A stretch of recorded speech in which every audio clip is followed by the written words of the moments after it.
Bring me some light. Then he ran to the prison room where Paul and Silas were. He was very frightened. He went down on his knees in front of them. Then he led Paul and Silas out of the prison. He said to them, "Masters, what must I do so that God will save me? Tell me." Paul and Silas said to him, "Believe in the Lord Jesus, and then God will save you. He will save you and your family if they believe too." Then Paul and Silas went to the guard's house. They spoke God's message about the Lord Jesus to him and to all the people in his house. In the middle of the night, the man took care of them. He washed their bodies where the soldiers had hurt them. Immediately after this, Paul and Silas baptized the man and his whole family. So what do you think is one interesting aspect of that story that I just read, the Bible passage I read?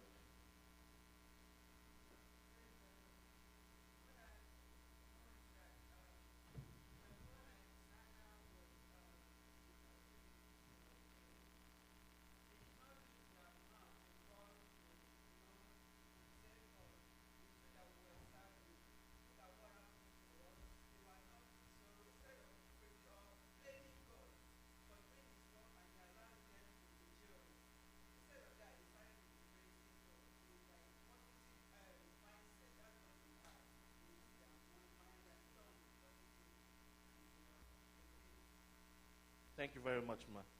Paul and Silas used their tongue positively. They could have used their mouth to curse God, or they could have used their mouth to even curse the people that kept them in prison. They could have said, "Oh God, for these people putting us in prison, we want this so and so to happen." But that didn't happen.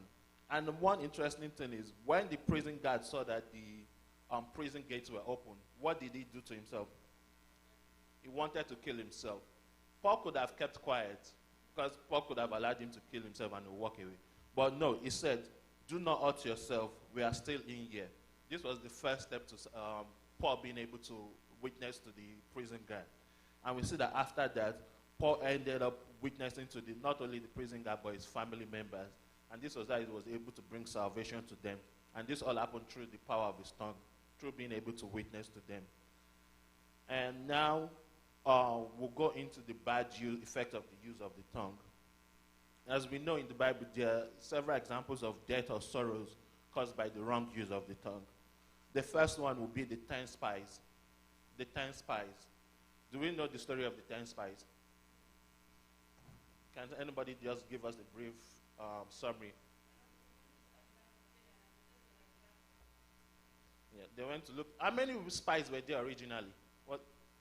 12. There were 12 spies.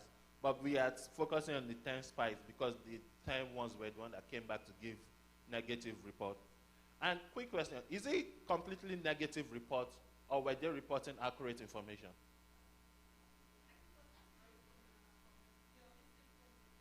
Yeah?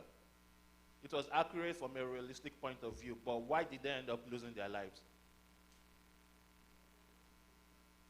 Because they were confessing negativity to themselves with their tongue. They were confessing that we will lose our lives. The 12 spies, the other two that were alive, they gave the report, but they said, "We know with God on our side, we will overcome."